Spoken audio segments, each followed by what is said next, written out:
L'École supérieure d'administration, d'économie, de journalisme et des métiers de l'audiovisuel ESAE offre de nouveaux challenges pour l'année universitaire 2023-2024. Étudiantes et étudiants, parents d'élèves nouveaux bacheliers, ESAE, c'est la garantie d'une formation de qualité à des conditions très avantageuses. À Gbedjromede, à Papa, à Boumekalavi et Parakou, inscrivez-vous en administration générale, administration du travail et de la sécurité sociale, trésor et finances publiques, impôts, diplomatie et relations internationales, journalisme et métiers de l'audiovisuel, gestion des marchés publics, planification et développement local, sciences économiques, sciences juridiques et toutes les filières des sciences de gestion. ESAE vous offre des bourses, demi-bourses et de réductions pour les premières inscriptions dans toutes ces filières. Waouh! En licence 1, 2 et 3 et en master, bénéficiez jusqu'à 50% de réduction sur tous nos sites. N'est-ce pas génial? Infoline. ESAE Gbedjromede, 3e rue à droite en quittant le carrefour Le Jador pour la BIBE Jéricho ou au plus 229 90 93 65 21 98 98 14 00 à Kpakpa au plus 229 52 88 33 33 à Boumekalavi au plus 229 52 88 44 44 Parakou au plus 229 52 46 12 12. ESAE, l'excellence à un an. Bonjour à nouveau, chers amis internautes. Nous démarrons la une des journaux comme à l'accoutumée par la manchette du quotidien béninois d'information générale et d'analyse L'Informateur qui titre ce jour « Interruption d'un concert gospel à Parakou ». Le promoteur explique et clarifie, retrouvez les dites explications et clarifications à la page 3 de sa livraison de ce matin. Brouille entre le Bénin et le Niger, des propos de Kémy Séba, objet de polémique. Le premier bateau chinois a quitté ses mains chargées. Retrouvez des précisions en page 4. Cour de justice de la communauté économique des États de l'Afrique de l'Ouest CEDEAO. Synergie avec les acteurs nationaux à Freetown. Retrouvez des détails sur ce titre à la page 5. Transition démographique, engagement citoyen. Suède Bénin mobilise 4500 émigrants à Kandi. Retrouvez les objectifs visés par cette opération à la page 6 de la livraison du jour. À l'oreille droite, le titre Journal École pour inviter les fidèles lecteurs à découvrir dans les colonnes de sa parution les productions journalistiques des étudiants en formation sur les différents campus de l'ESAE, l'école supérieure d'administration, d'économie, de journalisme et des métiers de l'audiovisuel qui a ses campus dans les villes de Cotonou, d'Abomey-Calavi et de Parakou. La Nation, ce matin manchette, parle de célébration du 103e anniversaire de Novika, effervescence autour d'une communion séculaire. Vous avez une image illustrative qui est mise à la une. Le journal nous apprend que les Hlois et les Feda et leur diaspora ont sacrifié une fois encore à la tradition de la célébration de Novika. Le clou des festivités a été la messe dite en l'église Saint-Joseph à Grand Popo. Retour sur les temps forts en images et quelques comptes rendus dans les colonnes de la parution de ce matin du quotidien national d'information. Fraternité, ce matin manchette parle de première exportation du pétrole brut nigérien depuis la station de Sémé. Le Bénin tient parole. 1 million de barils exportés à l'international. Plus de précisions à retrouver à la page 3. Question orale sur la commercialisation des boissons frelatées. Les actions du gouvernement pour préserver la santé des populations vous sont exposées à la page 4. Tension entre le Bénin et le Niger. Kémy Séba, un anti-patriote qui se révèle. Stélio Gilles Kakoshishi alias Kémy Séba est un danger pour le Bénin. Le faux panafricain l'a démontré à suffisance dans la crise qui oppose le Bénin et le Niger. À travers une conférence de presse qu'il a organisée le week-end écoulé à Niamey, à cette occasion, il a argué de l'existence de légionnaires noirs dans son Bénin natal, alors que les autorités nigériennes évoquent à tort des bases militaires. Retrouvez des précisions sur le titre et ce que reproche le canard à Kémy Séba à la page 3 de la parution de ce matin du quotidien. Station terminale de pipeline de Semekoudji, le premier navire à embarquer, 1 million de barils de pétrole brut exporté. Retrouvez des détails à la page 2.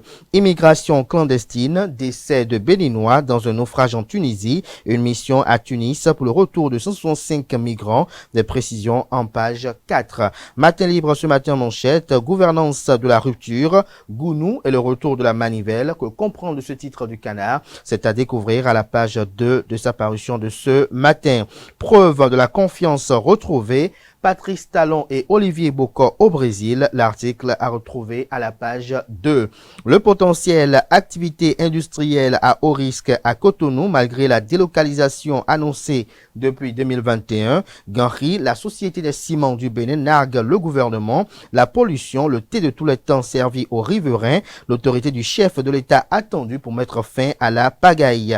Pipeline Niger-Bénin, 1 million de barils de pétrole déjà exportés. Nous apprend également la une de ce matin de Le Potentiel. Usurpation de titre dans le département du Zou. Un faux policier arrêté à Boycon, retrouvez des précisions à la page 5. Le révélateur du jour, décès de Béninois dans un naufrage en Tunisie. Les condoléances du gouvernement vous sont publiées à la page 3. Kini Info, le billet hebdomadaire publié ce mardi matin. Affaire de légionnaire inventée de toutes pièces par Kemi Seba au Niger. Les élucubrations de mauvais plaisants. Retrouvez des détails sur l'article analytique de la rédaction à la page 8 de sa parution de ce matin. Info Matin, diffamé dans un dossier de viol d'une fillette à Kpaou, l'organisation non gouvernementale Bénin Diaspora Assistance et Médard Koudébi interpelle le ministre Alassane Seydou en charge de la sécurité publique. Gaskiani Info à présent, réussite du pipeline Niger-Bénin, tous les regards fixés sur Tiani. Nord-Sud quotidien à présent, immigration clandestine, des Béninois périssent en mer. Le confrère de l'événement précis nous publie ce matin en manchette. Suite au décès de plusieurs Béninois par noyade au large de la Tunisie, le gouvernement prend des mesures hardies. 165 Béninois bientôt rapatriés. Le bloc républicain exprime ses condoléances et appelle à des solutions concrètes.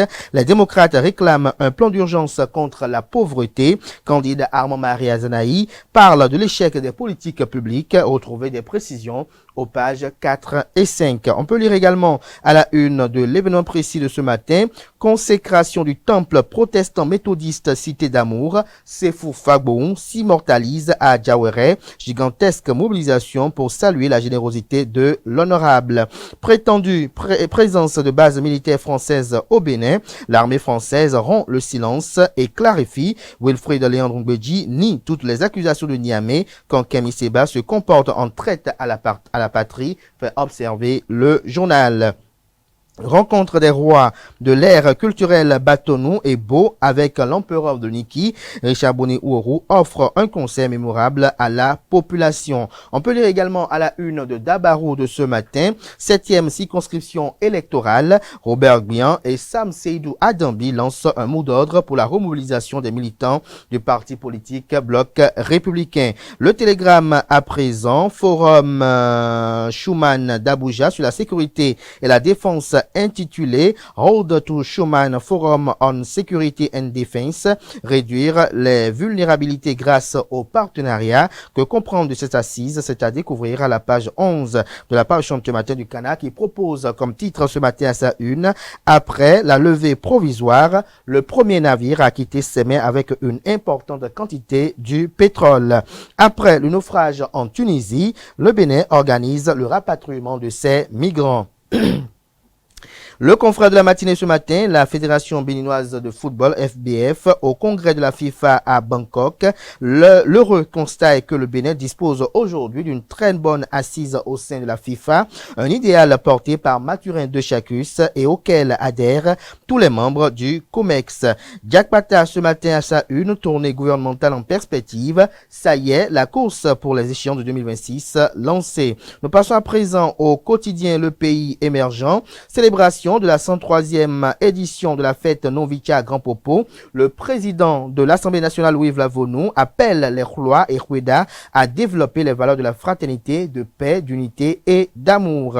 La priorité à présent, coopération Nord-Sud, la NCB et la NCI ensemble pour le meilleur. Nous bouclons ce matin avec Le quotidien Actu Express, croisade contre l'intoxication et pour la poursuite inlassable de la dynamique de reconstruction du pays sous la rupture. Union sacrée des jeunes du littoral autour du président Patrice Talon. Retrouvez des détails sur cette grande activité politique dans les colonnes de la parution de ce matin du journal. Ce sera tout pour la présentation de quelques titres parus ce jour dans la presse locale. Les quotidiens sont disponibles dans les kiosques, également accessibles en ligne pour ceux d'entre eux disposant bien évidemment d'un site internet. Place à présent au bulletin matinal d'information et à la page des sports.